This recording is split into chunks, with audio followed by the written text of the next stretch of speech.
Bienvenidos a Pasión ISTFQ Podcast, una visión más allá del deporte. El espacio perfecto para debatir y analizar junto con nuestros profesionales e invitados especiales sobre este apasionante mundo, el deporte.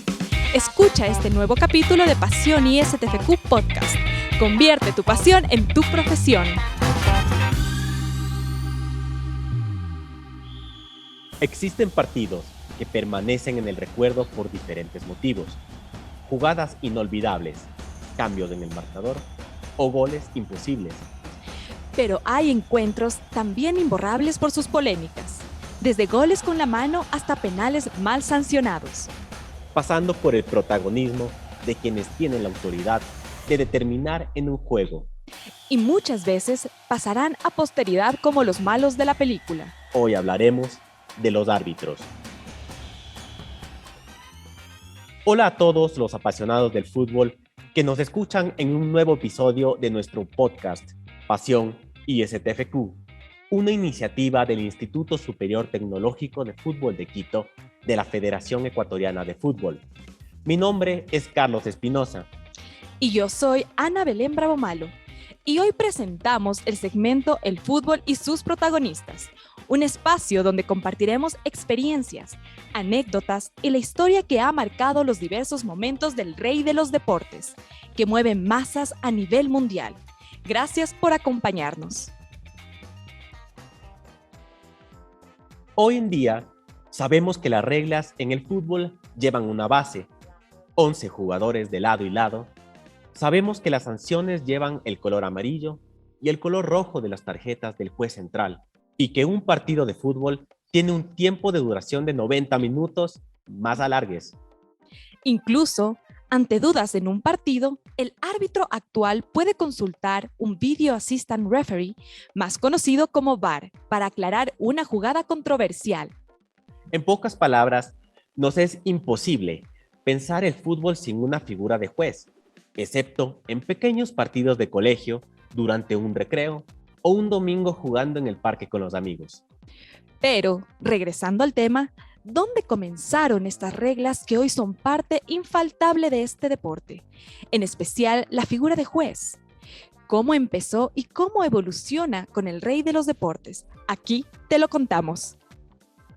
En los principios del fútbol moderno, por allá en 1863 en Inglaterra, el terreno de juego era sencillo, siendo un rectángulo de unos 183 metros de largo y unos 91.5 metros de ancho, es decir, más grande de lo que es actualmente.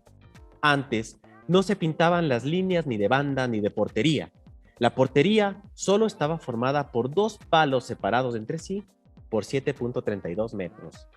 Recordemos que el fútbol moderno inicia como un deporte de élite y en las universidades de Inglaterra se presuponía la honradez y caballerosidad de los jugadores para ponerse de acuerdo entre ellos, y por lo tanto no había nadie que arbitrara.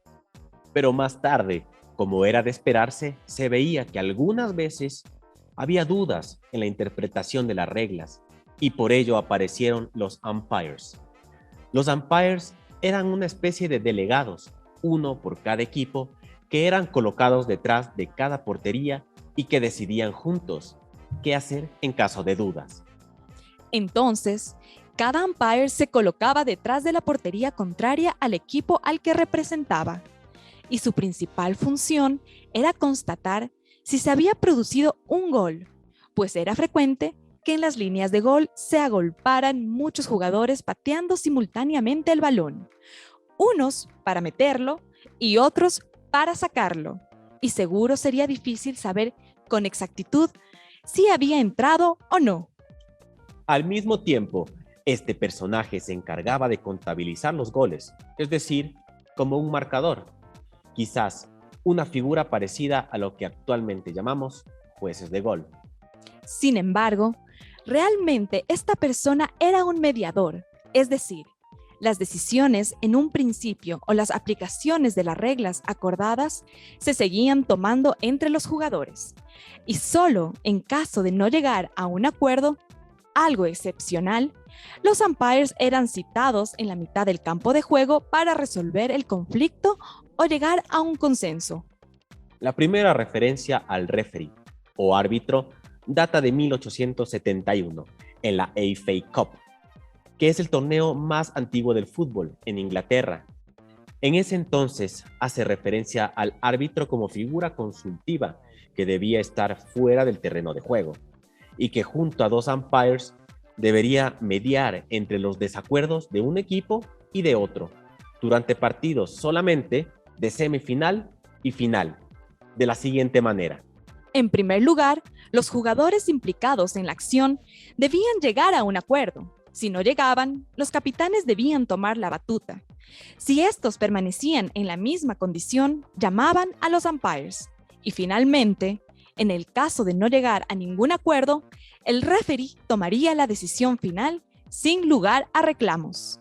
10 años después, coincidiendo con la reglamentación del penalti, el árbitro pasaría a tener toda la autoridad decisoria y los umpires pasarían a convertirse a su vez en jueces de línea.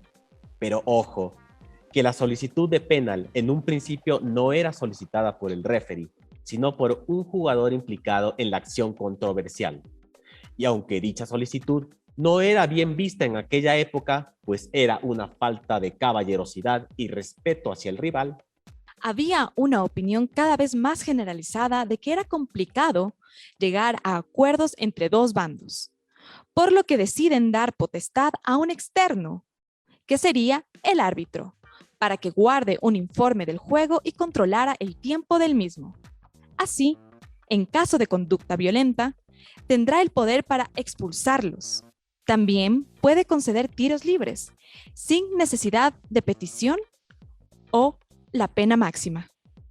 y de ahí en adelante reconoceremos figuras que han quedado plasmadas en las retinas y recuerdos de los hinchas del fútbol a nivel mundial, por sus decisiones que bien o mal resultarían dejando huella en los anales del deporte. Viene a colación el 29 de mayo de 1919, en el Maracaná, durante la gripe española de 1918 a 1920. Brasil y Uruguay disputaron la final de la Copa América. Desde el inicio del encuentro, ninguna de las selecciones fue capaz de cambiar el marcador. Por lo que el árbitro argentino, Juan Pedro Barbera en ese entonces, tras haber finalizado los 90 minutos, se vio obligado a una prórroga para que el partido se defina. Sin ningún avance, prorrogó una vez más y luego otra.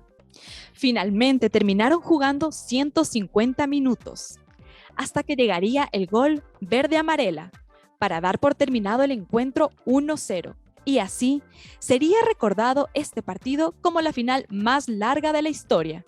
Los cambios son inminentes y hoy en día ningún partido podría durar más de lo estimado, pues se definiría, como todos sabemos, por una tanda de penales. ¿Pero qué hay con los errores? Quizás el error más famoso de la historia del fútbol a nivel mundial lo haría protagonista al tunecino Ali Benazeur, que concedió el gol de Maradona titulado La mano de Dios, que años después ratificaría su admiración al astro argentino y agradecería la oportunidad de pitar ese partido. La responsabilidad del árbitro es indudablemente grande. Vale recordar que han dado su vida literalmente por el deporte. El 26 de octubre de 1989, Álvaro Ortega, árbitro colombiano, firmaría su sentencia de muerte por el famoso narcotraficante Pablo Escobar, tras su arbitraje en el que América se impuso 3-2 ante el Medellín. Su delito, anular el gol de Chilena y evitar el empate a falta de 2 minutos del final. Independientemente de la historia y las circunstancias, hoy por hoy es imposible, vuelvo a repetir, el fútbol sin un equipo de árbitros, que hoy se conforman por árbitro central, árbitros asistentes adicionales y árbitro asistente de reserva, encargados de, según la FIFA, proteger la integridad de los y las futbolistas y la aplicación consistente y uniforme de las reglas de juego. Hoy queremos honrar la figura de este personaje, icónico en el fútbol. Más allá de juzgar a su vez su accionar, reconocemos su responsabilidad, virtudes, actitudes y preparación para que el fútbol sea un deporte más justo y equitativo. Esperamos que lo hayan disfrutado. Hasta la próxima. Este y otros temas de interés para los amantes del fútbol los puedes encontrar en Pasión ISTFQ Podcast. Visita nuestra página web www.istfq.edu.es para conocer más detalles sobre las carreras tecnológicas de tercer nivel del ISTFQ, Dirección Técnica de Fútbol y Administración Deportiva. Si tu pasión es el fútbol, esta es tu oportunidad. Te esperamos. Pasión ISTFQ Podcast. Un espacio producido por el Instituto Superior Tecnológico de Fútbol de Quito, porque el deporte es más que afición. Hasta la próxima.